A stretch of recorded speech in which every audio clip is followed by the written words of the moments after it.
వారి నుంచి సంక్రమించినటువంటి కేవలం అభినయ కళ మాత్రమే కాదు, ఒక యాక్టింగ్ అనేదే కాదు, ప్రజాసేవని కూడా పుణికి పుచ్చుకొని హిందూపూర్ నియోజకవర్గం నుంచి ముచ్చటగా 3వసారి ఎంపికైనటువంటి మన ధీరుడు, మన యోధుడు ఎన్ని హ్యాట్రిక్ విజయాలు అందించారు, ఎన్ని చిత్రాల్లో మనకి తన యొక్క సామర్థ్యాన్ని చూపారో మనకు తెలియందే కాదు.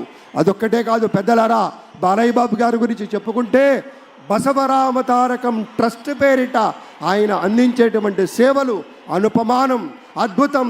క్యాన్సర్ వ్యాధితో బాధపడుతున్నటువంటి అనేక మంది ఆర్తుల్ని రక్షించడం కోసం బసవతారకం ట్రస్ట్ పక్షాన విశేషమైనటువంటి రీతిలో సేవలు అందిస్తున్న బాలయ్య బాబుకి జై.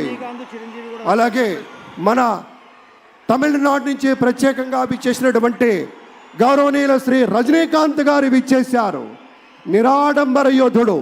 అలాగే మన పెద్దలు మెగాస్టార్ శ్రీ చిరంజీవి గారు విచ్చేశారు. స్వాగతం పలుకుతాం గట్టిగా మన మెగాస్టార్ చిరంజీవి గారికి.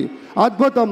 ఆత్మీయ ఆలింగనాల నడుమ సహేతుకమైన సప్రమాణికమైనటువంటి రీతిలో ఆ వినయం చూడండి మన రజనీకాంత్ గారిది.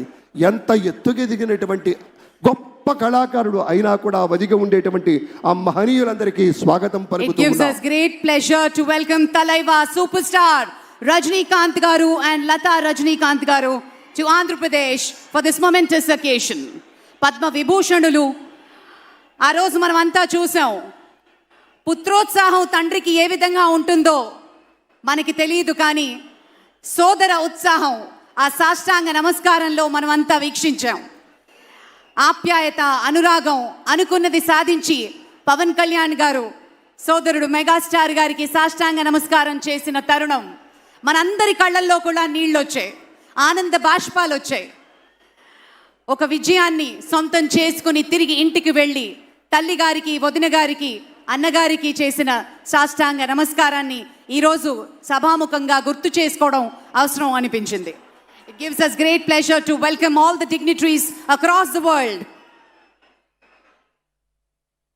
ఇప్పుడు ఒక సాంస్కృతిక అంశంలోకి వెళ్లే ముందు ఒక ఆడియో విజువల్ ప్రెజెంటేషన్ ప్లే చేయవలసిందిగా టెక్నికల్ టీమ్ ని రిక్వెస్ట్ చేస్తున్నాం.